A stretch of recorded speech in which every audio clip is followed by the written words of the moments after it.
Who's Masachika, the ugly virgin and a loser otaku till the most admired girl in school falls for him. However, she isn't just any admired girl. She's so beloved that all the students gaze at her giant and lean on the ground she walks on. One morning, Walmart Leonardo DiCaprio approaches, reconsidering if his $1 haircut is enough to win her over. But Alya, the popular girl, immediately rejects him.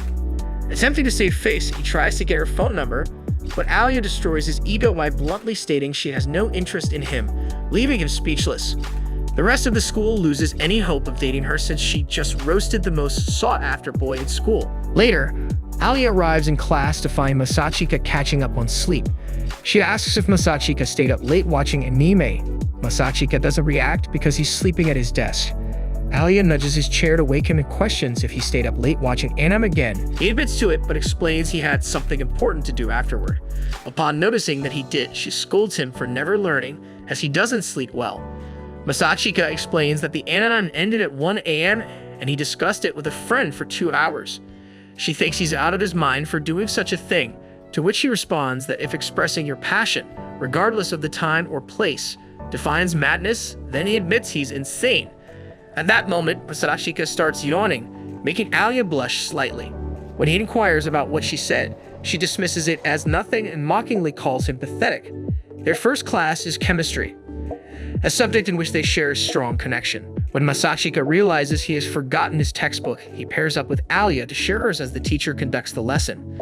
Struggling to stay alert, Masachika eventually nods off, prompting Alya to jab him with her pen.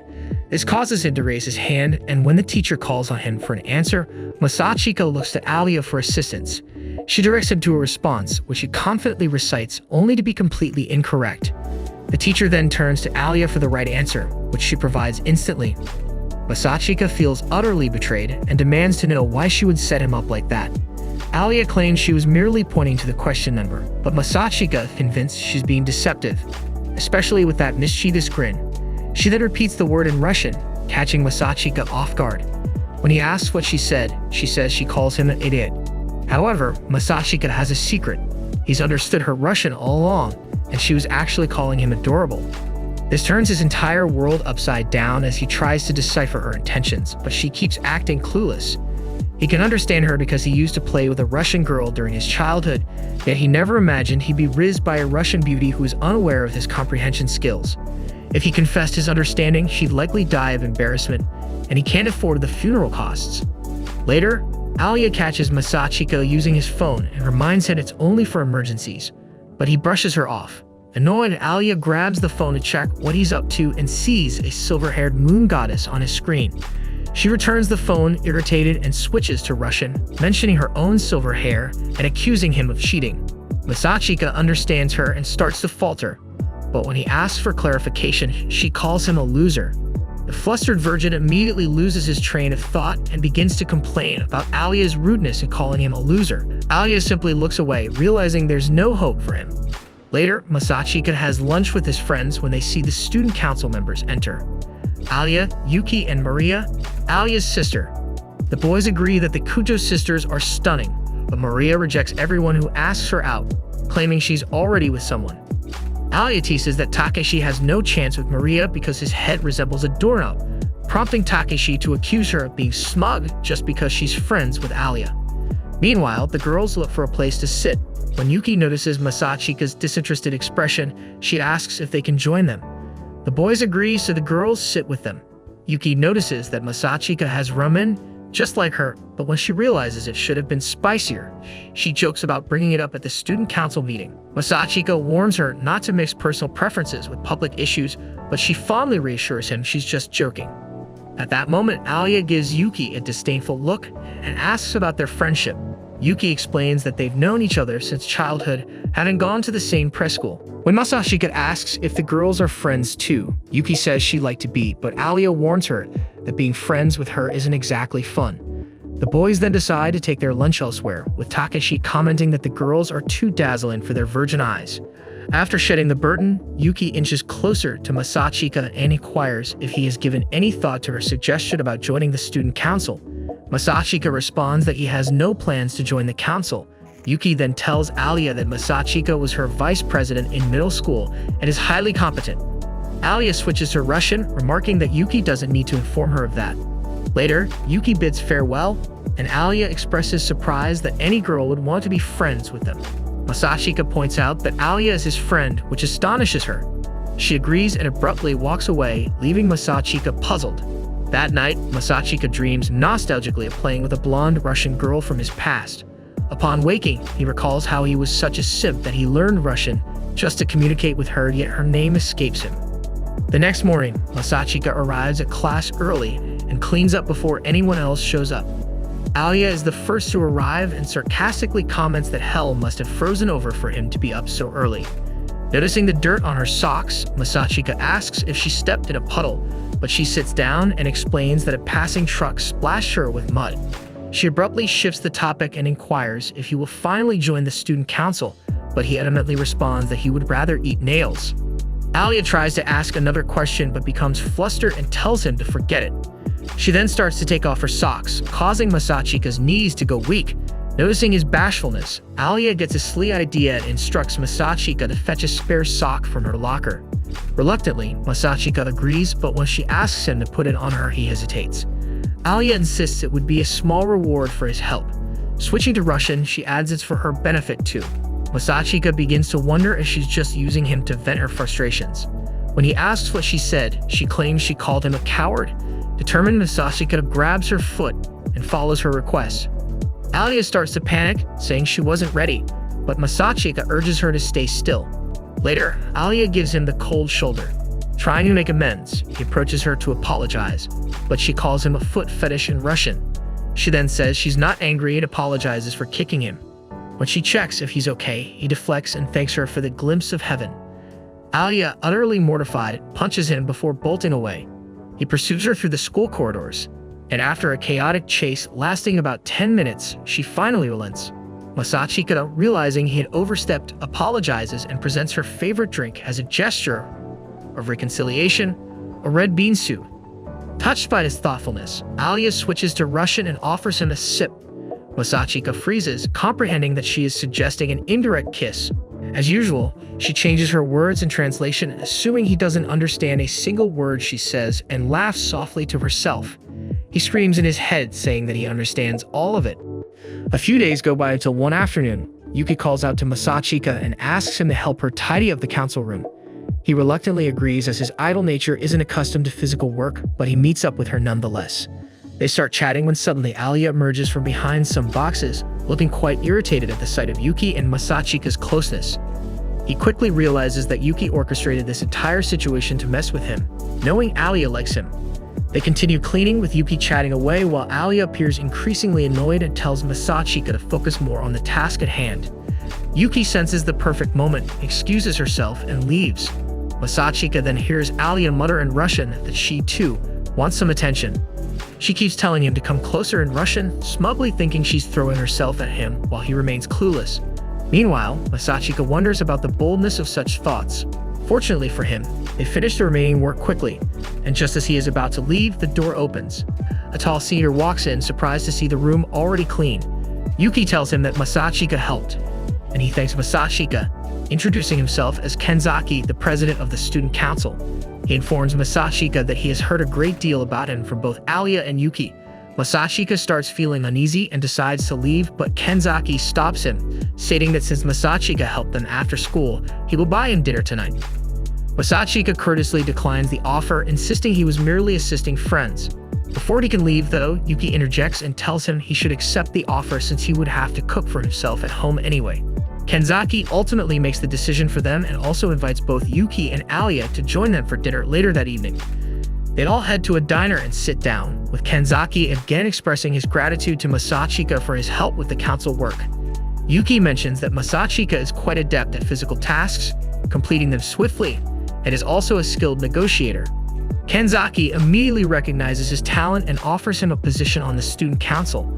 Masachika once again politely declines, stating that he is done with student council work forever as he didn't particularly enjoy it during middle school. Kenzaki agrees that it is indeed a lot of work, but adds that it comes with its own benefits, telling Masachika that being on the student council means he has an automatic recommendation to join the best colleges in the country. Despite this, Masashika remains uninterested, preferring to watch anime and enjoy a carefree life. Unfortunately for him, Yuki keeps pressuring him, insisting they should run for student council president again, just as they did in middle school. Masashika firmly declines this time, while Kenzaki informs him that Yuki will face stiff competition since Alya is also planning to run for president. Surprised, Masashika looks at Alya for confirmation. Alya confirms her candidacy against Yuki in the next year's elections. Before they can discuss further, their food arrives. After dinner, they all go their separate ways, with Kenzaki and Yuki heading off together, leaving Masashika to walk Alya home. On the way, Masashika asks Alya if she is really running against Yuki, but she seems reluctant to discuss it and tells him she'll go the rest of the way alone.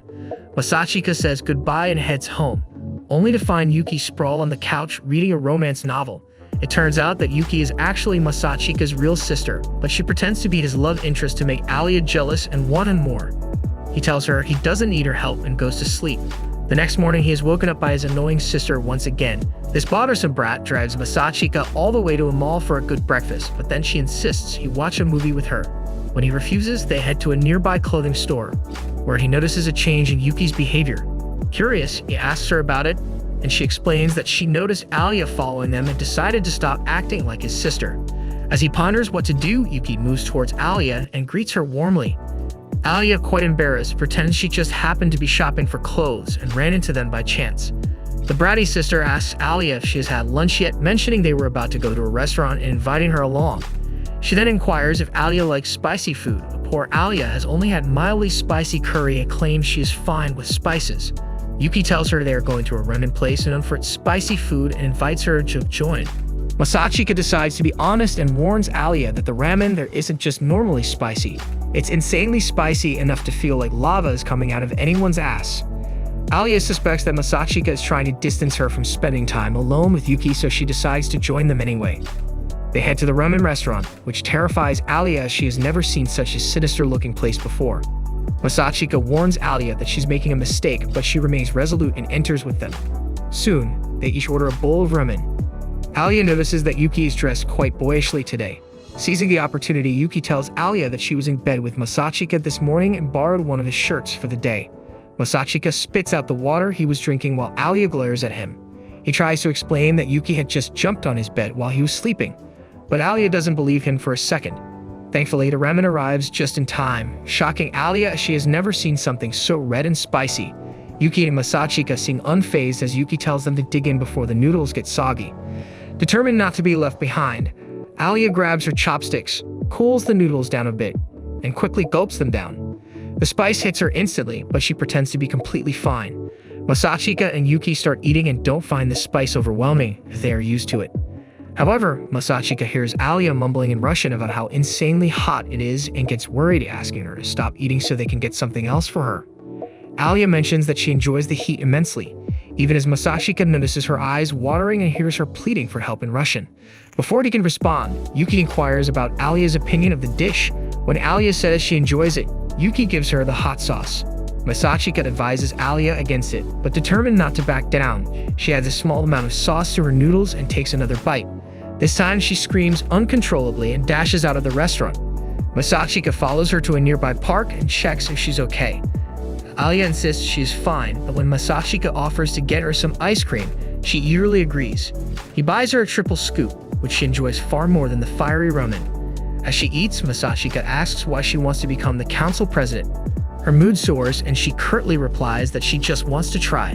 When he inquires if she has a partner, she asserts that she doesn't, claiming she doesn't need one and can handle it all on her own.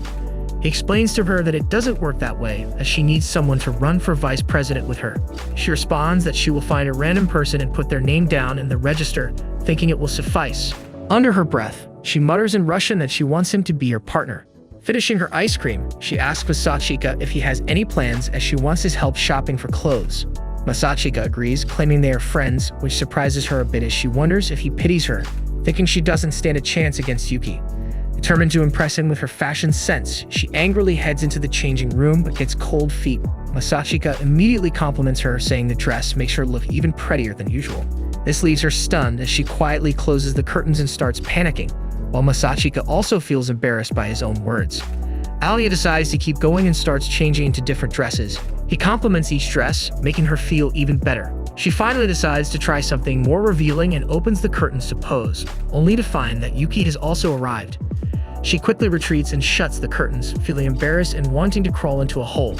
Later that evening, they head back together on the train, but Alya is too frazzled to talk. When Yuki and Masachika's stop arrives, they bid her goodbye and get off the train. Alya starts berating herself for wearing something so skimpy, worried that Masachika will think poorly of her. Suddenly, she realizes that both of them got off at the same station, leaving her to decide whether to spy on them. That evening, Alya returns home looking a bit downcast, but she's immediately embraced by her sister, who hugs her and asks how her day was. Alya sluttishly replies that it was fine before retreating to her room. However, Maria is not so easily deceived and asks Alya if something happened because she isn't acting like her usual self. Alya takes a deep breath and says that she just came back after meeting Masachika and his childhood friend. Maria immediately starts smiling, realizing this is about a boy, and asks Alya if she likes him. Alya quickly defends herself, saying that she has no such feelings for him and insists they are just friends and nothing more. Maria starts laughing and asks how this guy managed to capture her heart, considering she never liked being friends with anyone who was a lazy slacker and always wanted her friends to be perfectionists. Alya realizes Maria is right, recalling how 6 years ago, when she was still in Russia, they were assigned a group project about learning the intricacies of local businesses. She eagerly divided the group tasks among her friends and meticulously planned everything out, wanting their report to be the best in the class. She followed the schedule perfectly and collected data on several businesses alone on Sunday, but when she returned to school on Monday, she found out that none of her friends had even started thinking about it. She gets frustrated and tells them that the report will take a lot of time to write, but her friends seem unconcerned, claiming they have a full week to work on it. Abruptly, the blondie notices her work notebook and grabs it, exclaiming that Alya has practically written an entire essay already. They advise her to relax, as it is merely a school assignment, but Alya, being a perfectionist who cannot relax, insists they take it seriously. This leads to a major argument with the blondie, who tells her to do it all by herself if she wants to be such a perfectionist, and then storms off. Later that evening, Alya stays up late continuing to work on the report and does so every single day until finally, the results of the reports are revealed. Another group ends up winning because their report was more cohesive. Alya holds back her tears, clutching the group work she did all by herself. As she walks home with tears shimmering on her cheeks, she resolves that from now on, she will never rely on anyone because they will always let her down. After that, she passes a very difficult examination and transfers to Japan, where on her first day she gives a speech at the ceremony, instantly becoming a favorite. When the class was about to commence, she noticed Masachika for the first time, dozing at his desk without a care in the world. She woke him up, informing him that the class was about to begin, and he groggily told her that her speech was fantastic. She introduced herself very politely, as she anticipated everyone at this highly prestigious school to be perfectionists like herself. Gradually, the pretense faded as she realized that most students here were slackers too, and Masachika was the biggest one. Never bringing the right books, always falling behind in physical education, and literally sleeping through the entire math class. Soon, she began retreating into her shell and stopped talking to others because they were disappointing her once again. As the seasons changed, the school festival arrived. They all divided duties and started working on it, but even though they were behind in all aspects, the students remained very relaxed and went home. While Alya worked overtime sewing the banner, she hurt herself and put on a band-aid when suddenly the door flung open and Masachika entered the room. Alya is astonished to see him after school ends, but he asserts that she shouldn't overexert herself and should return home. At this moment, Alya is quite irritable and tells him to mind his own business, as she has a lot of tasks to complete. He reassures her not to worry as he has arranged everything. He used some connections to obtain permissions to stay overnight at the school. He also befriended some members of the handicraft club and convinced them to assist with the festival preparations. Now there are many people available to help. He advises her to relax and go back home, but her emotions finally surface as she tears up and declares that she can't relax because she wants to organize a festival that people will truly enjoy. He tells her that she is misdirecting her efforts, claiming that she is trying to do everything alone. She rises and exits the room, pondering what on earth that guy's issue is. The following day, however, presents a complete turnaround from what she was experiencing, as Masachika somehow inspires everyone to give their all for the festival. They begin brainstorming countless ideas for attractions, staying late at school, having fun, and collaborating. Gradually, Alya starts to open up to her classmates once more. The day of the festival finally arrives, and it proves to be a massive success, with their attraction winning the Best Attraction Award by a significant margin. The festival concludes with a student dance, where Alya finds Masachika sitting alone. He asks why she is not dancing as everyone would want to dance with her, but she replies that she doesn't want to dance at the moment because all the boys keep pestering her about it. Misachika chuckles and tells her that due to her demeanor, everyone has started calling her the Ice Princess. However, Alya doesn't seem excited about it. She argues that she dislikes being called a princess because it makes her feel like she was born with everything, even though she has worked diligently for all she's accomplished so far. Misachika grins and tells her that he won't use that term. Alya then turns to him and apologizes for snapping at him the other day and asks if there is anything she could do to express her appreciation. Misachika assures her that she doesn't need to do anything since she was the one who put in the most effort. Nevertheless, Alya insists that she needs to repay him for his generosity. Suddenly, a group of boys appear behind her, and the incels start pestering her for a dance, pressuring her even though she didn't want to. Misachika decides to intervene, takes her arm, and runs onto the grounds, asking Alya for a dance as her thanks. Finally, we return to the present where Maria remarks that it sounds like the beginning of a beautiful love story, but Alya again insists that he is just a friend because he is competent and can get things done. Maria, however, is not convinced as she smiles at her. The next morning, Misachika heads to the student council to fill in for Yuki, who didn't show up that day. There, he encounters Maria, who mentions that she's heard a lot about him and asks for his assistance in shopping for supplies. He agrees and she promptly thanks him and grabs his hand. Suddenly, she feels a familiar sensation, as if she has met him before, and asks for his full name. Misachika tells her, and she immediately realizes something but keeps it to herself. She then tells him in Russian that they should get going. They start walking and enter a shopping mall, where Maria completely forgets her purpose and begins looking at various stuffed toys to buy for the student council. She picks up a cat plushie and also considers a lion wearing glasses for the council president, but Misachika informs her that he wouldn't be a big fan. As they walk back, Maria enters a tea shop to sample different teas. While she is tasting various brewing methods, Misachika suddenly recalls how his parents separated when he was young and how he decided to stay with his father, while Yuki chose their mother, causing the siblings to be separated. He snaps back to reality to find Maria looking worriedly at him. She tells him he looks distressed and immediately hugs him, stroking his hair. This completely shocks him as he feels a wave of nostalgia, wondering why this feels so familiar and comforting. His reverie abruptly ends when he gets burned by the hot teacup, still pondering why Maria's touch reminds him of his childhood. Later that day, they stroll back over to the student council room where the president instantly notices the large toy in Maria's arms. He informs her that the student council should be a place to store plush toys, but Maria seems indifferent and keeps telling him that she wanted to get him a lion. The president nervously approaches the shopping bags, wondering what else Maria might have bought. Fortunately, the remaining items were regular school supplies, which brought him some relief. He thanks Misachika for assisting them in purchasing the supplies, as he doesn't trust Maria to shop alone, and Misachika completely understands this, knowing that Maria would have turned the council room into a complete theme park if left unsupervised. The president reiterates to Misachika that he should reconsider his decision to join the student council, as they need capable individuals like him. Maria appears to agree, suggesting that he should at least join them on paper. Misachika asks why they are so determined to have him join the council. The president responds that he believes Misachika has a unique talent for organizing things, which is crucial for the student council. He mentions that Misachika was an excellent vice president during junior high, and Misachika replies that while serving in that role, he realized there were no real ambitions or goals he could achieve if he continued in that position. The president tells him that goals don't need to be perfectly aligned with the goal of working at full efficiency. He explains that he joined the student council not because he wanted to transform the school for the better, but because he wanted to win the affection of the girl he liked. He pulls out his phone and shows Misachika a picture of a chubby-looking person. Initially, Misachika doesn't recognize the chubby person, but Ken claims it is none other than himself from 2 years ago. Misachika is astonished at the incredible transformation, while Ken explains that 2 years ago, he was a loser with poor grades and no talent in sports. However, he fell in love with a beautiful girl named Sarah, the vice president, who was way out of his league. So he decided to improve himself to become a suitable match as a boyfriend for someone like Sarah. Becoming the council president was just a step in achieving that dream, so his motivation to join the council was very self-centered. Masha joins the conversation and tells Misachika that she also joined the council just because she was friends with Sasha and wanted to talk to her more, claiming that everyone who joins the council has their own selfish reasons, and that's completely fine. This seems to change Misachika's mind a little. Ken tells him that it's perfectly fine for him to join the council, even if his sole goal is to help someone become the president. Misachika looks at a smiling Ken and asks for some time to think it over. He then realizes that Alya hasn't arrived yet, but Ken informs him that she will probably be late today as she has gone out to mediate a conflict between the soccer and baseball teams, as both want to use the field. Misachika immediately leaves the council room, wondering if he should check on Alya to make sure she's okay.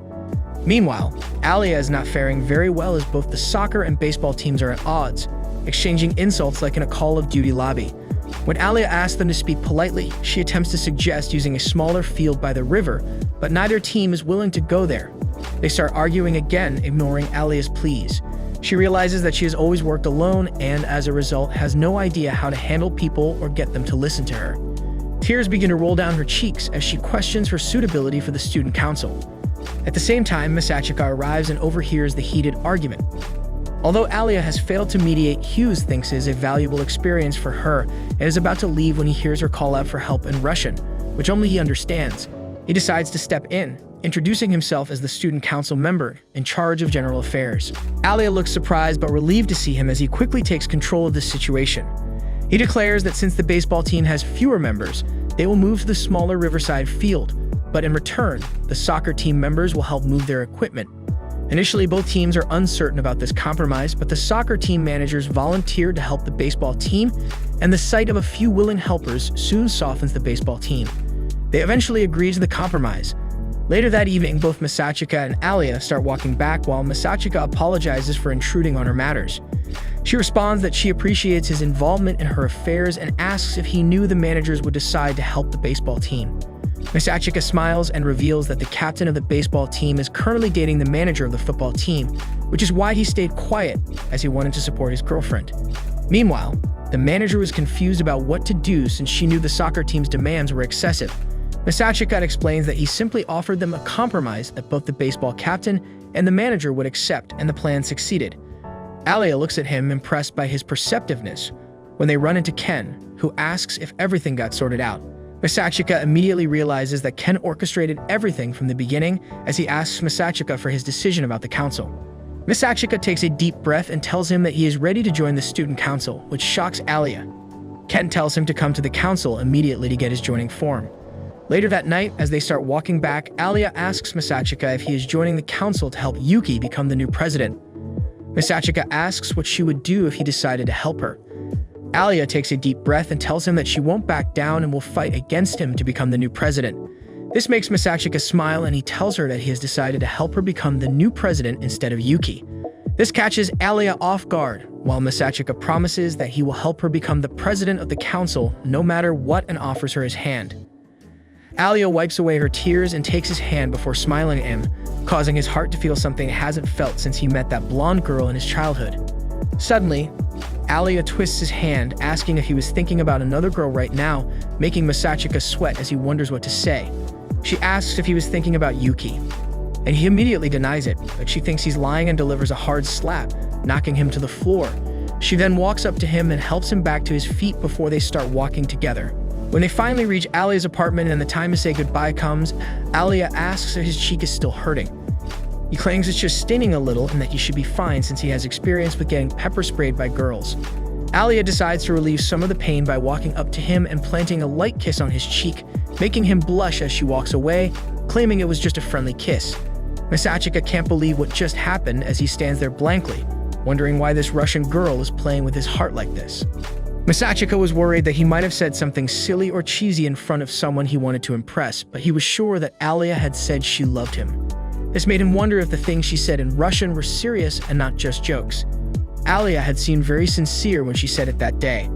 However, Misachika found it hard to believe that someone like her could love him because of his low self-esteem.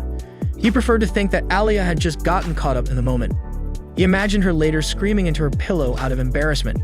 Having grown up watching his parents argue, Misachika saw love as fragile and unreliable.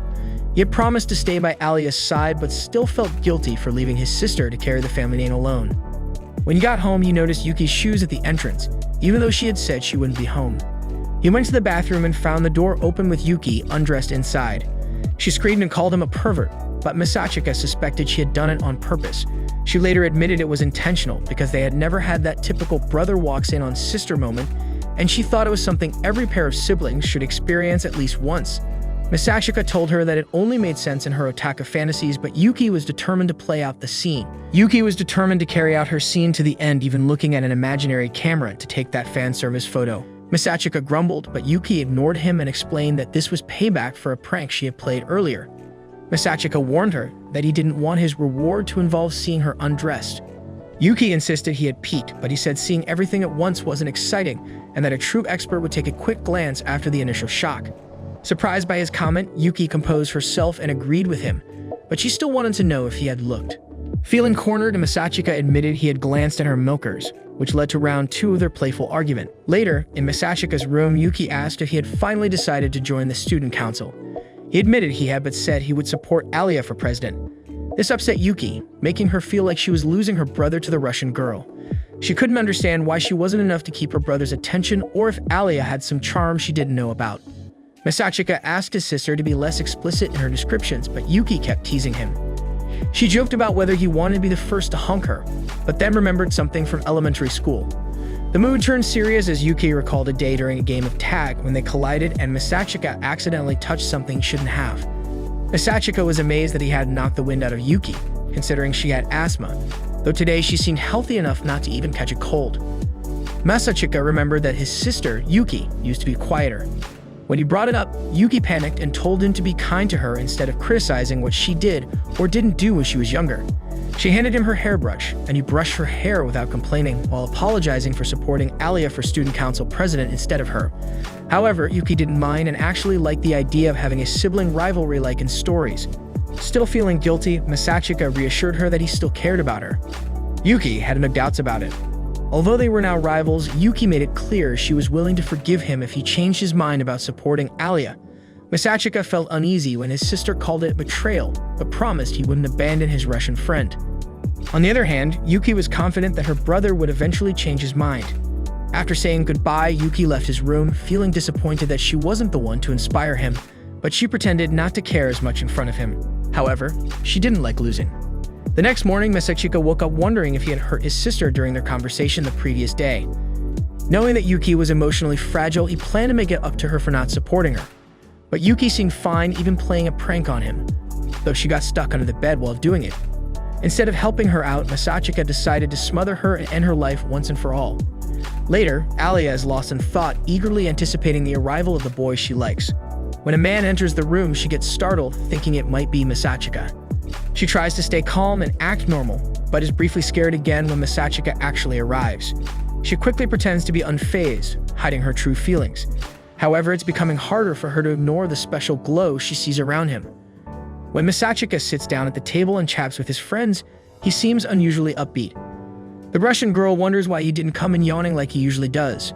She suspects he's adjusting his behavior to be more like the person he mentioned yesterday. Meanwhile, during a volleyball game, Alya is daydreaming when a teammate calls her attention to the ball coming her way. She quickly jumps up and spikes it, scoring the winning point. In the boys' game later, Masachika isn't as lucky. He gets hit in the back of the head by a ball during his team's serve. Rubbing the bump on his head, he tries to shake it off even though his stomach growls with hunger. Alya comes over to check on him and he assures her it's nothing serious. For some reason, Alya places her hand on her own forehead and then on Masachika, giving him an unintended view of her chest. Then, Alya ties her hair up, accidentally revealing a glimpse of her armpit, which drives him even crazier.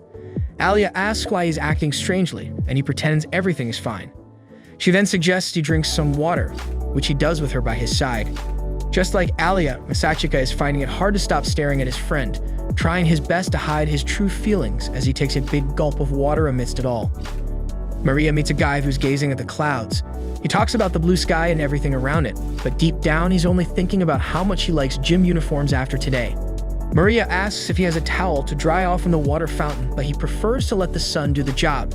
Without asking, Maria pulls Masachika's head down and starts drying his hair with her towel, giving him a bright view of heaven. He thanks her and jokes that he now knows how a dog feels after a bath. Masha responds that she's always had a soft spot for dogs. Feeling jealous, Alya pulls her friend back to the classroom and asks Maria to do the same. On the way back, Masachika wonders what's happening and closes his eyes, expecting a scolding when Alya talks to him. However, Alya is just checking if he's feeling better, showing the same kindness as before. Curious, Masachika asks if she's being too nice, and Alya replies that she's worried because he's been acting strange all day. Masachika is about to say he's fine, but his stomach growls loudly, making Alya think he skipped sleeping in class because he was too hungry.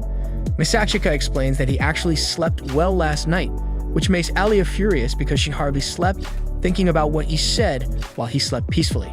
Misachika notices Alya's frustration as she walks away, recognizing her familiar demeanor. Later, he asks her to visit the student council room, but she's too upset to respond, though she heads in that direction anyway.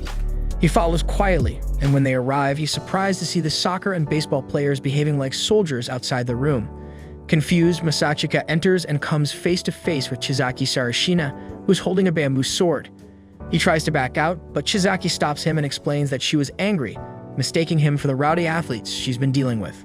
Chizaki is furious because a junior student she sent to calm the teams down was ignored, leading her to physically discipline some of them with the bamboo sword. Though Misachika thinks this is over the top, Chizaki laughs it off, confident that no real harm was done. Misachika forces a laugh, knowing Chizaki's tough reputation, which has earned her the nickname Big Sis among some boys. Kenzaki steps in to defuse the situation, explaining that Chizaki didn't actually hurt anyone, just scared them into behaving. Annoyed by this exposure, Chizaki playfully slaps him, which he humorously pretends was painful. Maria arrives, urging the couple to behave, leading to an apology from Chizaki.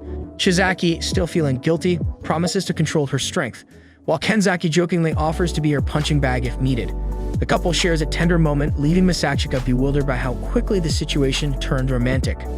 Alya joins in the laughter, and as Maria remarks on how well the couple gets along, Alya blushes. Finally, Yuki arrives, and the student council meeting begins with the president asking the newest member to introduce himself. He does so, mentioning that he plans to run for the presidential election alongside Alya. Beyond his name, he asserts to be an avid consumer of otaku media and is open to discussing it if anyone wants to get to know him better. That said, the president announces that the young man is officially a council member. As his first task, the newcomer is assigned to assist the older Kuju's sister, Maria. Finally, Kenzaki assures that Misachika will quickly adapt to the new role thanks to his experience as vice president. Nonetheless, it will be intriguing to see him back on track working with the girls. By the way, there are not enough members to meet all the council's service demands, so it's a good opportunity for the newcomer to prove his worth. Yuki interjects to say she's heading to the art club to discuss their next exhibition, and since one of the topics will undoubtedly be the project budget, she'd like to take Alya, the organization's treasurer. Alya accepts the proposal and the president gives the green light. Soon, the two set off alone for work, and Misachika is sure some trouble is brewing. No wonder Alya feels the same way, and while heading to the task, she can't resist and calls Yuki for a chat. Yuki agrees but requests that it be in a nearby empty classroom. Inside, the Russian girl once again declares her intention to run for president alongside Misachika. Not as an apology or anything, since she doesn't believe she's done anything wrong, but she still thinks she should say it personally to Yuki. Yuki agrees there's no reason to apologize, especially since Misachika himself chose this path. Whether true or not, the boy's sister says she has nothing to say about it, and much less wants to vent any frustration on her colleague. However, she confesses she felt bad for not being the one he chose for the election. But Yuki goes further by stating she loves the boy, which leaves the Russian girl astonished. To make matters worse, she underscores that she loves him more than her own parents and provokes her peers by asking if she loves him too. Alya is more sparing with words, replying that Misachika is just a friend, but Yuki insists on knowing if the girl is in love with her brother. Without holding back, she pushes Alya until she gets the answer she wants, literally cornering the girl against the wall. Yuki manages to get Alya to admit that she doesn't know if she's in love or not. After a brief pause to muster courage, the Russian girl confesses that she won't let Yuki have him. With that, Yuki closes her eyes with some disdain and is pleased to have received that response. She then calls her council colleague to accompany her to the art club. Taking advantage of being alone since she heard Misachika and Maria calling the Russian girl by her nickname, Yuki decides to do the same. In return, she also asks to be called by her first name. With that, whether they liked it or not, Yuki and Alya had an agreement. Meanwhile, Maria and Misachika work together, and the boy notices that Maria knows exactly what she's doing when it comes to showing results. On the other hand, the president's girlfriend is an absolute disaster, clumsy to the extreme. Kenzaki sees that things are not going well and tells Chizaki that there's a major restocking happening in the library and they need help to finish it, so he sends her there. Once she's gone, he feels compelled to explain why his girlfriend is like that. According to him, Chizaki has always been clumsy, but she excels in club and committee discussions. To avoid embarrassment, Misachika mentions that the council member has her strengths and weaknesses. With the president's departure, Maria suggests a tea break. She has everything needed to make a great drink, including milk, sugar, and strawberry jam. Misachika recalls that this jam is also used in Russian tea, so he wants a cup. He thought black tea was more common for Russians in winter, but the girl explains that it varies by family. Her family drinks it year-round, a habit from their mother. Masachika has a fondness for Russia, sparked by watching Russian movies with his grandfather. He studied the language intensely to speak with a girl he loved in his childhood. He enjoys the Russian tea, and it reminds him of his mother's love for the drink as he watches Maria eat the jam separately. Curious, he asks why, and she explains it's just a personal preference. Following her lead, the boy tries a spoonful of strawberry jam but finds it too sweet. Just then, Alya and Yuki arrive after finishing their task. Maria offers tea, which Yuki accepts immediately. Alya, however, is in a much less enthusiastic mood, having had a tough time with her best friend's sister. Noticing that the Russian girl sat too close to him, Masachika asks what happened. She explains that in her country, sitting at the corner of the table is considered bad luck. The girl sits so close that she pushes Masachika to the other side, while Yuki looks on with jealousy. Realizing he's in the middle of a tense situation, Masachika asks Maria if the superstition is true. She confirms, adding that single people who sit at the corner will never marry. The older sister asks if Alya has found someone to marry. Alya pretends she just didn't want to sit at the edge, then switches to her native language, saying it's too early to think about marriage. Masachika silently agrees as they are only 15 years old. Later, Kenzaki announces that the work for the day is done, and since the second-year students need to discuss something with the teachers, the freshmen can go home. Walking home with Alya, Masachika senses his sister did something wrong as the Russian girl seems irritated. He invites his friend inside to discuss her candidacy for president. Although she agrees quickly, she mutters in Russian, upset that this isn't a date. Clutching his chest, the Japanese boy is surprised to learn that's what his friend wanted. Inside the diner, Masachika asks why she looks so annoyed. She claims to be just tired, but soon asks if he's dating Yuki. He seriously responds that he's not and takes the opportunity to advise Alya. In truth, Yuki is just having fun with the Russian to see her reactions. Putting that aside, he brings up the candidacy issue, making it clear that at this rate, they won't be able to beat Yuki, who is very popular. Remembering when he ran against his sister years ago in another school, there were 6 competing tickets, unlike the 3 in his current school. In that election, out of the 12 people who entered, half dropped out of the Children's Congress a bit before the election. The Congress is a kind of debate contest held by the students, like if the school's baseball and soccer teams couldn't agree and had to debate in the Congress to decide. When this Congress presents presidential candidates, it becomes a preview of the election, and once they debate their policies and one side wins, the winner usually becomes the favorite for the student council race. Anyway, this race gets filtered down until only a few candidates for the student council presidency remain. But when Yuki began to stand out, everyone dropped out of the race against her. While Masachika was explaining all this, Alya was biting her straw in anger and tension and only realized it much later since she seemed more focused on her homeland than this conversation. He asked if she was listening, and Alya pretended she was just fascinated by the ice cream and got distracted. Alya was secretly enraged by her friend's behavior, overly praising the bold Yuki and almost declaring her the winner beforehand. To avoid looking bad, Alya pushed the ice cream idea and offered some to her colleague. He wanted a new spoon, but Alya didn't want to bother another waiter and forcefully fed him with her spoon, insisting it was normal in Russia. As soon as Masachika tasted the ice cream, he realized it was an indirect kiss. Masachika saw Taniyama pass by but stayed silent and returned to discussing the election. He noted that to beat Yuki, they needed a campaign that drew students' attention, like Kenzaki's successful strategy. Kenzaki had transformed from a bullied kid to a top student, and this narrative of overcoming adversity won him support. Alya needed a similar story. They turned back to the table, unsure what to do with the spoon until Masachika admitted feeling nervous. Alya teased him, asking if this was common in Russia, to which she replied in Russian that she would only do this with him. Masachika was getting used to such responses, so he calmly returned to discussing the presidency. He suggested they craft a compelling opening speech for the student body to outline their strategy. Although Alya was unsure of what to say, Masachika advised being spontaneous and transparent to connect genuinely with people. Finding her captivating as she was, he expressed this, prompting Alya to ask for more compliments in Russian. Meanwhile, a spicy dish arrived and Masachika offered Alya some. Despite fearing embarrassment, she accepted a spoonful, leading to a fiery reaction as she accidentally ate an entire chili pepper. Calling him an idiot in Russian, she pretended to be fine but was burning inside, fueled by her desire to defeat Yuki in the election. She asked for Yuki might choose as vice president, but Masachika thought it didn't matter much, speculating it could be Taniyama, who had a strong track record. The next day, Yuki introduced Kimishima Ayano from Class 1C to the council, announcing she would handle general council matters alongside Masachika. He glared at his sister, suspecting her of plotting something. The following day, the new student council member confronts a guy with a passive-aggressive attitude, demanding to speak with him in a strangely formal way. After cornering him, she reveals that her master is deeply disappointed that Masachika is backing the younger candidate for the presidency, leaving Yuki behind. Masachika silently curses the old man who once warned that if he left, they would be nothing more than strangers, and he would no longer be allowed to call himself Yuki's brother. Despite this, Ayano clarifies that she wasn't sent by her master to say these things. She's here on her own initiative. As Yuki's assistant, it's her duty to assess any threats. Masachika mocks her excessive loyalty, asking if she's an unpaid samurai, but Ayano ignores the jab and insists she doesn't believe he intends to harm Yuki. Masachika responds that supporting Alya isn't about opposing Yuki, though it's an unfortunate side effect. Ayano declares on rivals, asking if he prioritizes his support for the Russian girl enough to betray Yuki. Without hesitation, Masachika confirms, causing a flicker of surprise on Ayano's usually stoic face.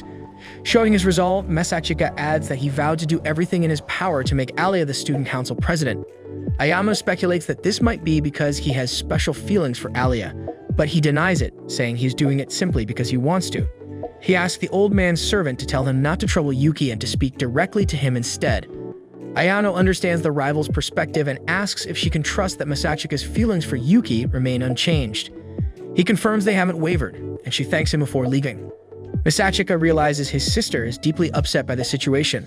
Later in class, Takeshi shows off a new magazine featuring bikini models and asks Masachika to pick a favorite. Masachika, uninterested in idols, randomly points to one leading Hikaru to note she resembles Maria. This makes Masachika thoughtful, and he argues that the girl has a boyfriend. Hikaru teases him, asking if it would be okay to pursue her if she were single, which makes Masachika defensive. The tension escalates when Alya sneaks up behind him, calls him a pervert in Russian, and scolds him for looking at the magazine. Masachika explains that Takeshi brought it, but Alya reminds him he should have reprimanded Takeshi instead. To change the subject, Takeshi asks if Masachika would date Yuki, to which he replies that he wouldn't, as he prefers someone who's also his best friend. In Russian, Alya asks if that person would be her, unsettling the Japanese boy and making him recall his first crush. In fact, he would love to be with a girl who has a beautiful smile. His friends then add attributes that Alya doesn't necessarily possess, further embarrassing the Russian girl. To avoid driving her crazy, Masachika tells his friends to change the subject. However, one of them stands on the table and announces that none of this would matter if the girl were as attractive as Alya. Masachika loses his cool and tells the fool to calm down, but it's too late. Alya approaches and sarcastically apologizes for being just a pretty face with no charm, promptly confiscating the magazine. Meanwhile, Ayano tells Yuki that Masachika has refused to abandon the Russian girl in the race for the presidency, also informing her that if the master wants to say something, he should do it to his face. Yuki interprets this stance as an open declaration of war, while Ayano admits that the guy's intense assertiveness sent shockwaves through her. Yuki feels insulted and asks if Ayano is in love with him, to which she responds that she idolizes Masachika just like Yuki, but there are no romantic feelings involved. She simply wants to serve as a tool for him. Furious, Yuki observes that her assistant seems to be more of the submissive type, which Ayano doesn't understand. When the boss explains, Ayano thanks her for the honor and informs her that Masachika still sees Yuki as the most important person in the world to him. Yuki reacts by rushing to the window, almost shouting her love for him for everyone to hear, with sparkling eyes at how adorable her brother is. Despite knowing that the guy is determined to keep opposing her, she prepares to escalate things to boost the candidate's spirits. Ayano mentions that most students view her mentor as their favorite, and they see the Russian girl's candidacy as a challenge to Yuki, which stirs some resentment. The favorite wonders how Masachika will counter this and feels eager to confront her brother, the most talented member of the Su family, who has always outshone her but now faces his first potential defeat alongside the formidable Alya Kuju. Yuki vows to achieve 2 goals at once and then asks Ayano if she sounded like a final boss in a video game. Speaking of games, the council girls are playing poker with chocolate as chips, and Yuki asserts her dominance over the Russian. Observing the game, Masachika notes Yuki's quick thinking, while Chizaki loudly points out that Alya's intentions are easy to read. Masachika, annoyed by Chizaki's loudness, agrees and adds that while the Russian girl may have everything, she lacks a poker face unlike her sister. Chizaki also mentions that Maria is seen as virtuous, but exhibits some odd behaviors. When Masachika explains that Maria has her own unique charm, Chizaki loudly agrees, prompting Masachika to complain about the volume again. Ayano then arrives with more juice and Kenzaki remarks on her distinct way of behaving. The girl explains that she learned her ways from her grandparents, who once served Yuki's family. Admiring them deeply, she decided to follow in their footsteps from a young age and is now happy to serve Yuki. Misachika, uncomfortable with her cheerful servitude, asks her to stop and Ayano apologizes, her expression filled with affection instead of anger, which confuses him. Kenzaki asks why Ayano moves so quietly, and she reveals that her grandparents taught her that a servant should never draw attention. Maria sits with the boys after Alya tells her to leave, and Kenzaki worries things might escalate. Misachika reassures him that Alya is just enjoying the game, though her intense expression is hard to read. When the juice runs out, Maria releases Ayano from buying more and offers to get it herself, asking Misachika to join her since he's also being honored at the party. Yuki requests a brown café au lait. Alya wants red bean soup. Kenzaki asks for ginger ale, and his girlfriend chooses soda. Ayano simply asks for water. Impatient, Misachika urges the girls to hurry, and in the hallway, Maria thanks him for supporting her sister's candidacy, mentioning how much it means to have someone to rely on. The boy wonders if his older sister is avoiding the responsibility of supporting the younger one. Maria reassures him, saying she deeply loves her sister for her strong-willed nature. When they were younger, the older sister cared for the little one without acting possessive, understanding that living under constant stress is exhausting. Sibling relationships are tricky, and Maria doesn't want Alya to feel isolated, as their closeness sometimes leads to competition.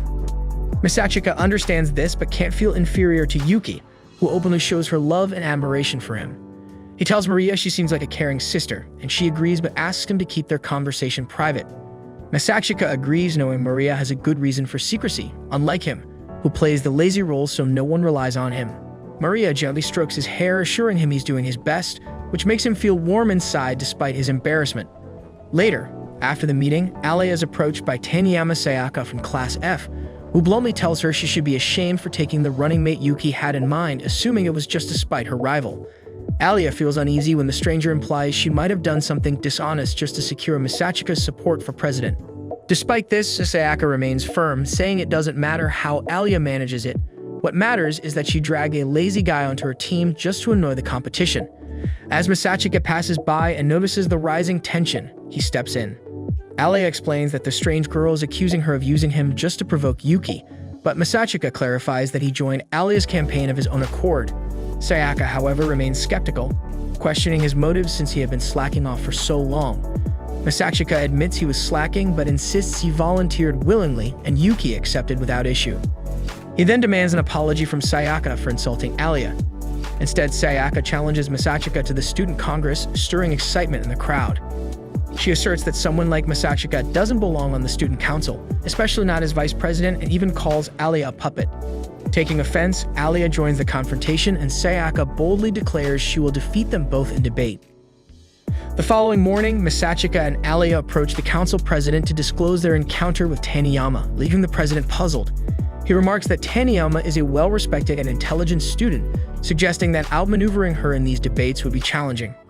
While Alya appears unfazed, Misachika points out that there's little to gain since Taniyama isn't even in the running for president. However, Alya argues that it would still allow her to demonstrate her abilities and ideology against Taniyama in front of the student body, potentially garnering additional support. Later that day, Misachika and Alya review their strategy, with Misachika testing her by listening to her responses to Taniyama's criticisms until he's confident in her preparation.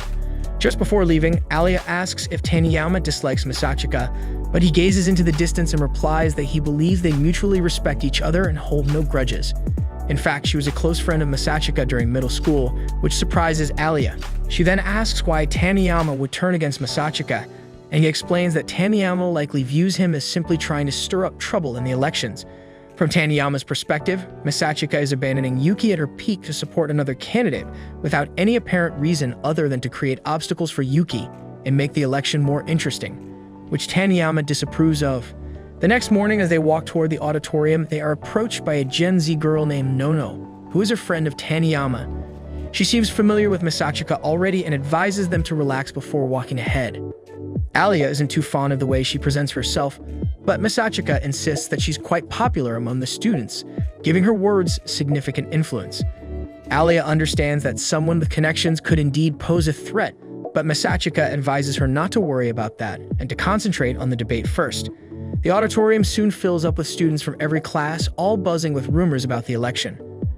Alya begins to feel anxious at the sight of so many students, imagining they're all discussing how she's unfit for the position.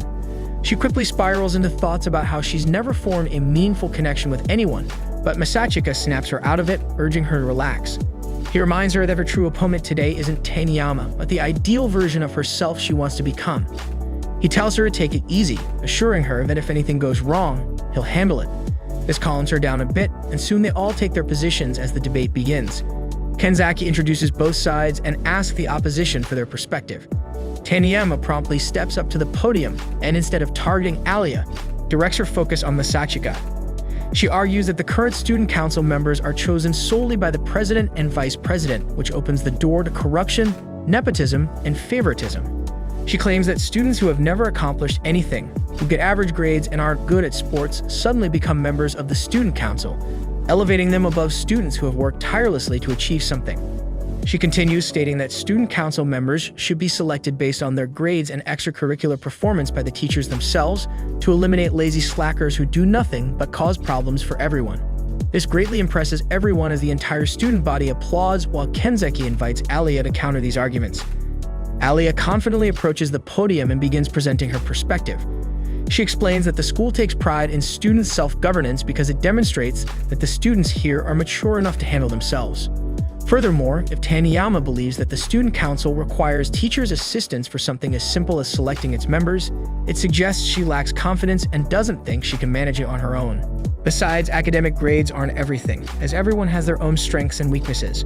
A student who is average academically might have exceptional social and problem-solving skills, which are crucial for the student council. Masachika realizes that Alya has secured her position, but Taniyama interrupts with questions. However, all of Taniyama's questions are easily countered by Alya, who remains calm, while Masachika smiles, knowing Taniyama saw him as her opponent in this debate when, in reality, it was always Alya. Taniyama struggles to hold her ground and asks what would happen if the president or vice president went rogue.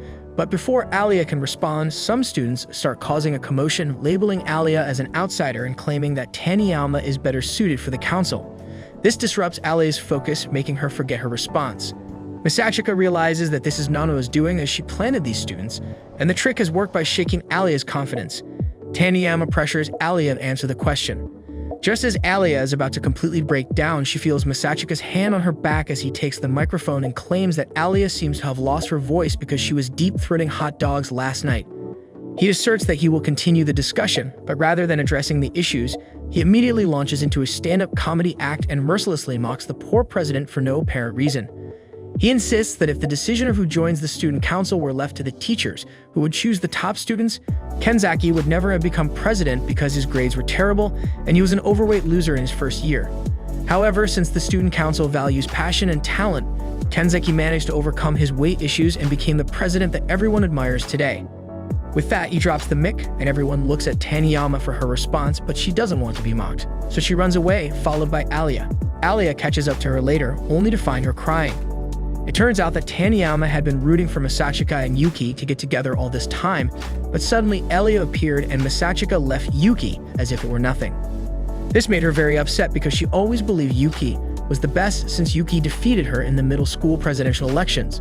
So Masachika choosing Alya made her feel like even Alya was better than her.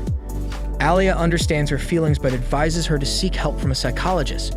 She then returns to the auditorium where she learns that the debate has ended and she has been declared the winner. She tells Masachika about what Taniyama said, and Masachika responds that Taniyama was one of the toughest competitors they faced during middle school, but she eventually accepted her defeat against Yuki and Masachika, thinking she could never beat them. Alya looks at him and declares that she will work as hard as possible to become someone Taniyama respects just as much as she respects Yuki, so that Taniyama can approve of her relationship with Masachika as well. Masachika smiles at this, but Alya questions him on why he chose her over Yuki, despite their strong bond. Masachika looks down, feeling sorrow as he recalls being separated from his sister and wanting to make it up to her by supporting her throughout life. However, he decides to keep this to himself and tells Alya that he never really wanted to be vice president and disliked being in the spotlight. He explains that he only did it because he owed Yuki a favor, but this time it's different. He genuinely wants to support and work with Alya, whom he believes would make an outstanding president. Alya seems very pleased with this conversation. When Masachika asks why she decided to run for president with him, considering how important it is, and that she could have chosen someone better, Alya responds in Russian. For once, even Misachika doesn't understand what she said. She immediately gets up and starts walking away, with him following, asking what she just told him. Alya smiles playfully and tells him to learn Russian if he wants to know. As night settled over a luxurious mansion, the family patriarch discussed the recent conference with Yuki, where Misachika had debated against Taniyama Industries. He remembered that this girl had competed fiercely with Yuki in the elementary school presidential election, so he expected great things from her. Not that she would withdraw mid-debate. Yuki calmly suggested she had her reasons, and the man understood that whatever they were, they lent legitimacy to Misachika's campaign. He reminded Yuki that she must not lose regardless of her opponent. The girl acknowledged her grandfather's words. He pointed out that while the girl might not be as talented as Misachika, at least Yuki understood the responsibilities that come with great gifts, responsibilities Misachika had abandoned. Despite his talents and privileges, losing to him was unthinkable. After this conversation, Yuki's mother asked if she was still close to Misachika. When Yuki confirmed she was, her mother was relieved and reassured her not to worry. Later, after closing her bedroom door, Yuki sought comfort from Ayano, demanding a hug and then nuzzling her face against Ayano's milkers until she felt better. The next day at school, the boys praised Misachika for his performance at the conference. As Misachika sat down, he noticed Alya was as distant as ever and remarked that the guys were curious about her exploits last week, though they didn't seem eager to start a conversation with the Russian girl. Misachika kicked his friend's desk to get his attention, and the friend quickly understood.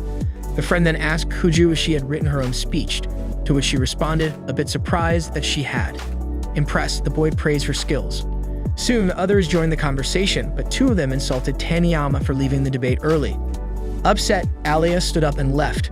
Misachika followed her to the student council room to see what was wrong, as it was clear the remarks about Taniyama had deeply bothered her.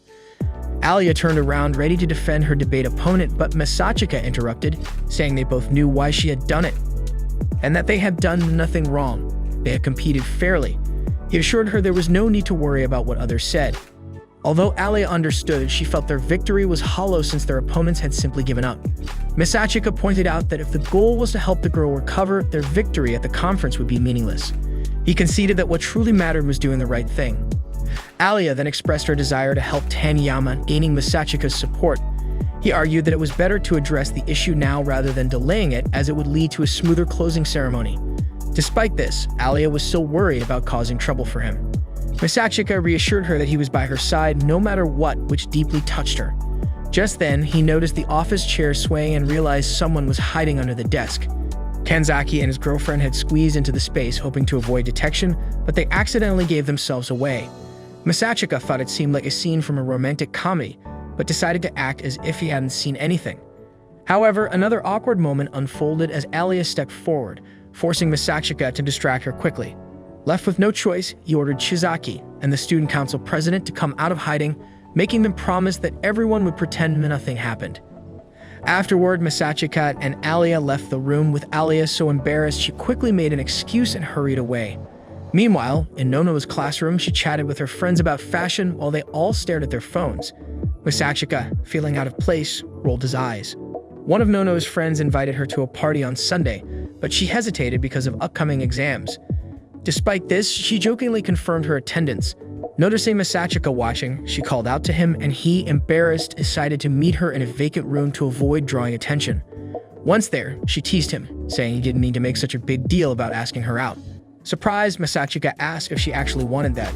With the same boldness, she replied that she was single and liked him, but had never dated someone she genuinely cared for, as if she didn't quite understand love and romance. Misachika didn't want to get involved, but since he already was, he commented that she shouldn't be so carefree if she didn't like it. She responded that Taniyama had told her the same thing, but with a slap added in. They noted that people at school were gossiping about Taniyama, so it might be good to change that. Nono found it amusing that Misachika brought this up, considering she saw them as enemies. She even admitted to spying on the situation. Misachika was surprised that she would risk friendships like that, but she replied that the only friendship she cared about was Taniyama's. Misachika assumed that people like Taniyama, with their intense passion, must be a mystery to Nono. She added that those with qualities you lack will always be appealing. Nono believed that both she and Misachika were unhappy cynics attached to their radiant partners, so she joked about plotting something evil. Misachika, preferring to stay on the good side, suggested they spread a rumor to explain Taniyama's sudden exit from the debate. Nono pointed out that this could cast doubt on his victory. Misachika is already aware, and with nothing to lose, Nono agrees to the plan and leaves quickly.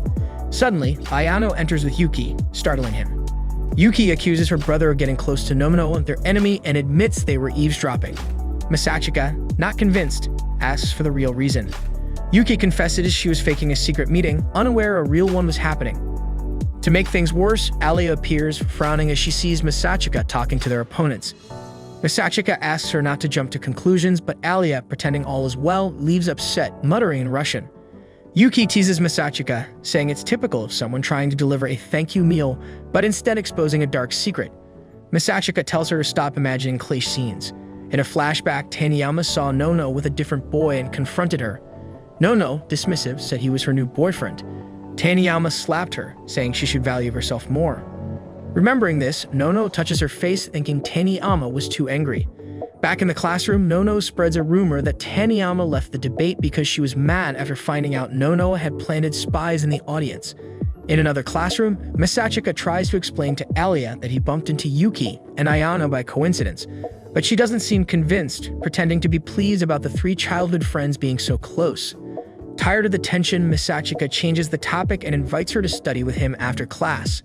Alya, offended, asks if he's joking. Nevertheless, they end up in the student council room, where Alya sits uncomfortably close to Misachika. When he nervously denies there's an issue, Yuki and Ayano suddenly arrive, asking to join them. Alya mutters in Russian that she would rather be alone with Misachika, almost causing him a panic attack. During the study session, Alya notices Misachika only looks at the solutions instead of learning the material, so Yuki and Ayano explain that he's always studied this way. Shifting the conversation, Misachika asks Ayano if she has any questions. When she hesitates to admit it, he reassures her that he won't tease her. However, Ayano feels let down, wishing he had scolded her instead. Alya then asks if the three are really just childhood friends, as they seem even closer. Before anyone can answer, Maria enters with her famous tea, finds a book on hypnosis, and asks who it belongs to. Misachika explains that Shizaki took something from someone recently. The girl asks her sister to hypnotize her, but Alya ignores her, so Maria bothers Misachika, who reluctantly tries a hypnosis induction. He tells Maria to focus on his finger, saying she's getting sleepier. After clapping his hands, Maria falls into a deep sleep. Misachika quickly follows the book's instructions to wake her up by touching her shoulder, bringing Maria back to reality. Alya doubts the effectiveness of the hypnosis, so Yuki suggests she be hypnotized too. Misachika successfully puts Alya to sleep, even affecting Maria unintentionally. Yuki sees potential for fun and suggests a mischievous act, while Ayano imagines something more innocent, like uncovering a secret.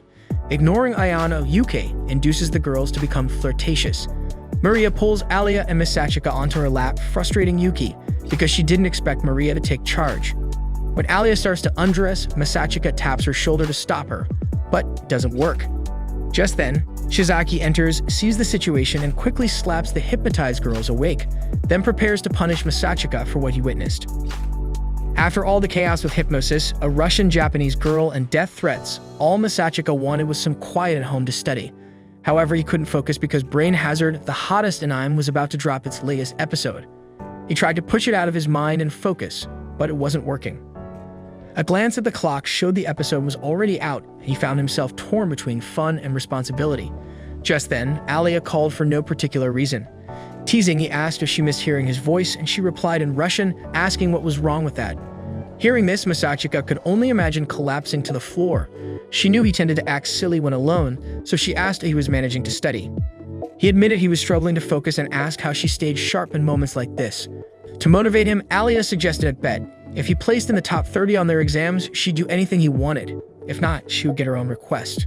Without much thought, Misachika agreed, realizing too late his mistake. He warned her up front he wasn't interested in any weird demands, but Alya brushed it off, saying in Russian that she'd just given him a clue. Misachika pretended not to understand, and they sealed the deal. Alya didn't seem too bothered by his recent outbursts, which had become more frequent, so Misachika pointed out that she was starting to annoy her big brother.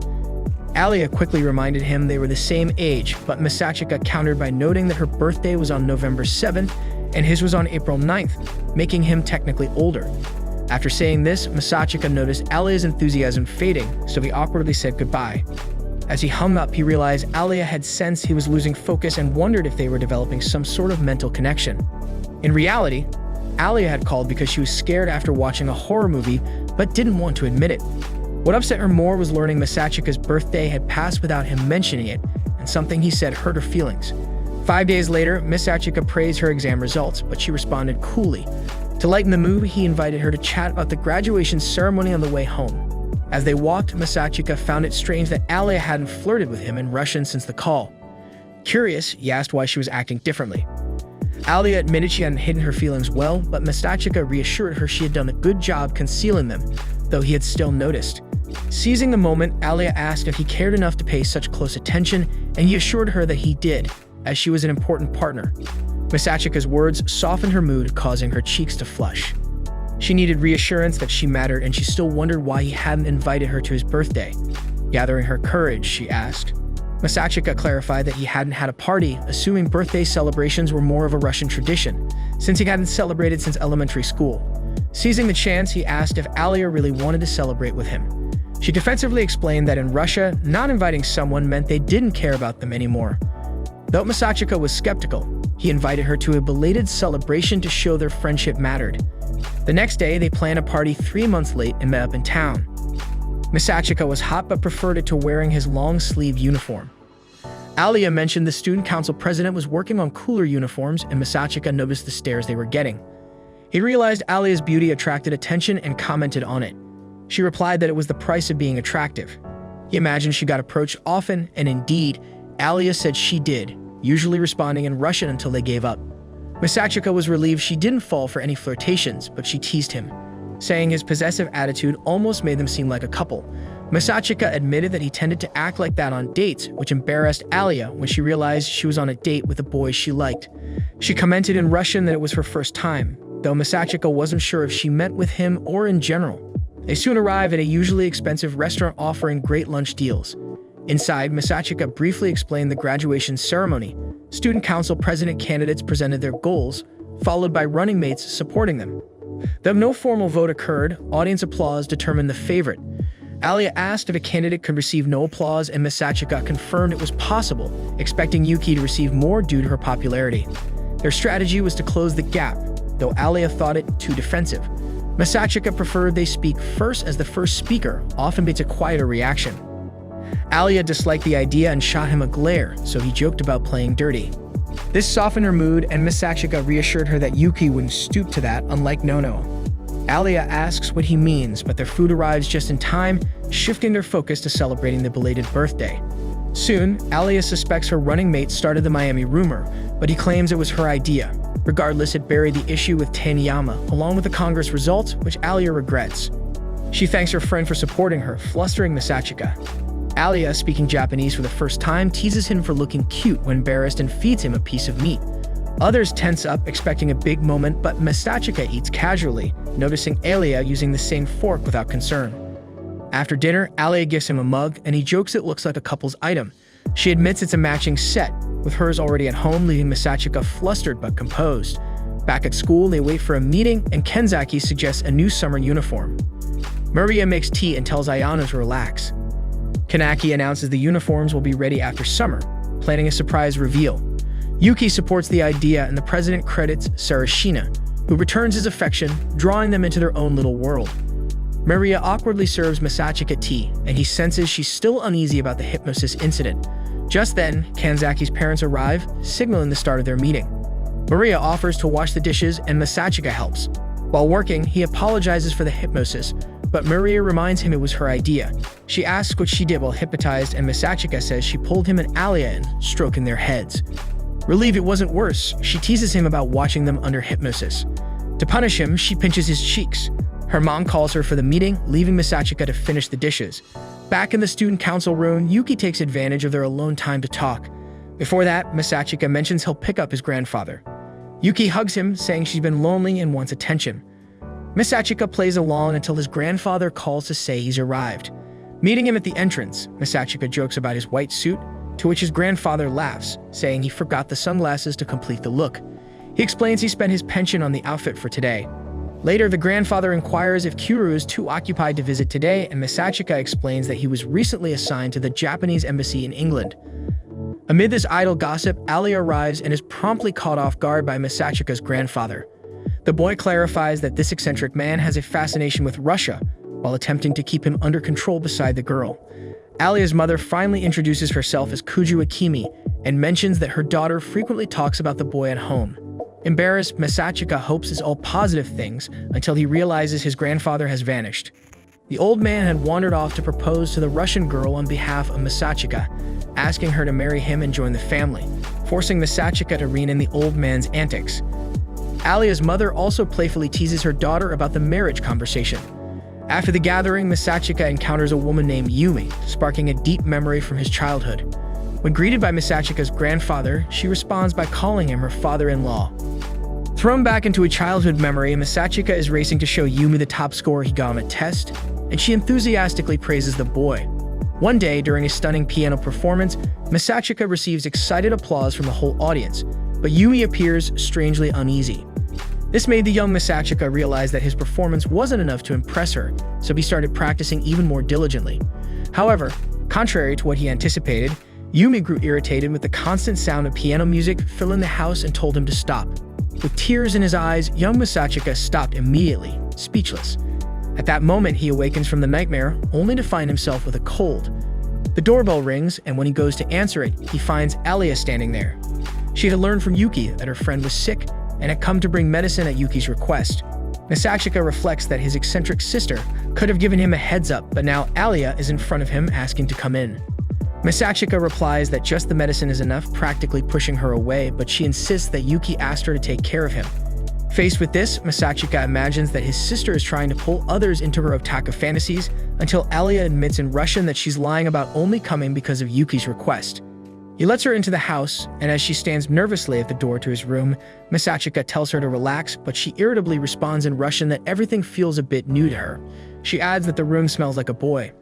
Then she asks if he prefers porridge or something else, perhaps soup, since the vegetables are cooked until they're soft, making it easier to eat when sick. He chooses soup, so she says it'll take 4 hours to be ready. Masachika grumbles about the long wait, and Alya admits a pressure cooker would be quicker, but says that's unacceptable. Masachika settles for porridge, and Alya goes to make it. While cooking, she spots him using the mug she gave him, and it makes her happy. Later, when Masachika has a fever, the porridge is ready. Seeing Alya in an apron serving him, he thanks her for the nice view, to which she sarcastically replies he seems fine already. She hands him the porridge, asking if he can eat on his own. Masachika eats without issue and compliments the taste. Embarrassed, Alya doesn't reply, distracted by her curiosity about his family. He explains his dad's at work and he has no mother. After eating and taking his medicine, Masachika says he's going to sleep and tells Alya she can leave, but she insists on studying in the living room in case he needs her. He was hinting she should go, but she stays to play nurse. After a nap, Masachika wakes up around 8 p.m., expecting Alya to be gone. But when he opens the door, he finds her with Ayano, who's dressed in her maid uniform. Seeing him awake, Ayano rushes to assist, but Masachika jokes about being careful around her chest. Alya, annoyed, orders Ayano to step back. Though she insists that helping him walk is part of her responsibilities as a maid, the Russian remarks that Ayano is Yuki's maid, not Masachika's. This causes Ayano to nervously explain that her mistress specifically asked her to look after Masachika, implying that Alya can leave the rest to her and head home. Masachika is taken aback by Ayano's boldness in addressing Alya like that. Meanwhile, the maid reminds her colleague that she needs to prepare for the next day. When Masachika asks what she means, Alya casually dismisses it, saying she just has regular classes, then gracefully bids them farewell. Keeping her composure, she asks Ayano to continue taking care of Masachika and departs. A little later, Ayano serves soup to the ailing young man, which Alya had prepared beforehand. After thanking her and tasting the dish, Masachika compliments the flavor, causing Ayano to blush lightly, much like the warmth of the soup. By 9:30 p.m., fatigue overtakes him, and he decides to skip his bath before bed. In response, Ayano offers to wash him while blindfolded. Masachika retorts that it's impossible to clean someone properly without sight, then lays down to rest. Ayano, realizing she's too energetic, suggests she sleep next to him or sing him a lullaby. Instead, Masachika orders her to return to Yuki's house and end the night, which she promptly obeys. The following morning, Masachika wakes up feeling much better and finds Ayano cleaning the floor at 11 a.m. He asks if she skipped school for his sake, to which she replies that her employer's health takes priority over any report card. She heads off to prepare lunch, serves the food, and sets the medicine on the table. Masachika notices something unusual and asks to see the medicine's packaging. It lists drowsiness as a side effect, prompting him to ask if Yuki sent Alya with it. The maid confesses the truth. Realizing the situation, Masachika hurries to school, overhearing two boys saying Yuki outdid Alya. He realizes he underestimated his sister, thinking she wouldn't act until the closing ceremony. He confronts Alya, who apologizes for ruining everything. After calming down, she explains that it all started yesterday when Yuki asked to meet her in the student council room. Yuki, claiming to be busy, handed Alya Masachika's usual medicine and his address. Yuki also invited Alya to participate in the lunch broadcast to discuss the Student Congress Live, giving Alya a chance to showcase her victory. Alya refused to bring up the debate, but Yuki insisted she join to help prepare the final report for the term. Feeling pressured, Alya agreed. Yuki then mentioned the rumor about Nono cheating, amused at Alya's efforts to downplay her Congress win. With a villainous grin, Yuki remarked that Alya seemed too at ease, sarcastically questioning if Alya really planned to win the elections as she failed to recognize the danger of entering her rival's domain. Yuki thinks Alya's lack of survival instinct makes her an easy target, prompting her to issue a warning, especially with Masachika bedridden. She felt Alya should be more alert. Surprised, the Russian girl realizes this and wonders if Yuki plans to take advantage of Masachika's illness. Yuki bluntly admits she intends to use the situation to hurt her rival's position. Alya's shock shifts to determination as she warns Yuki she's underestimated her. Unbothered, Yuki says Alya can rely on Masachika if needed, but Alya insists she won't. Yuki, eager, declares she looks forward to seeing what the Ice Princess can do tomorrow. After Yuki leaves, Alya vows not to lose. Telling this part of the story to Masachika, Alya explains she did her best, but something unexpected occurred after class today. Right before the live broadcast, Yuki apologized for her behavior the day before. Feeling guilty about her own scheming, Alya admitted she had been too aggressive, risking everything but realizing she didn't want to harm their friendship. Unsure how to react, Alya tells Yuki it's okay, accepts the apology, and asks her to raise her head. Yuki, relieved, explains that while it may sound like an excuse, her drive to become president stems from her older brother, whose talent their family had pinned all their hopes on. Alya teases that his speech resembled more of a love confession, and Masachika concedes, but the Russian admits that his words renewed her confidence even though Yuki carries the spirit of her late brother. Despite Masachika's outward composure, he's internally fuming at his sister for making the school believe he's dead. He attempts to set the record straight, but just then, Nono enters the room with Taniyama, both apologizing for their actions at the assembly. Taniyama also wonders if Alya intentionally left her name out of the broadcast to safeguard her reputation. Alya replies that she didn't want to take credit for a victory in a debate she hadn't won. Conversely, Taniyama feels she lost and wishes to announce her defeat at the closing ceremony. Masachika proposes a different approach, and after elaborating, both Nono and Taniyama agree to back Alya's campaign. With that settled, Masachika declares they now have a genuine shot at winning the election, vowing to utterly defeat Yuki as a matter of pride. If you like this video, make sure to subscribe and check out this video about a man who everyone thinks is weak, but he destroys everything he touches in another realm.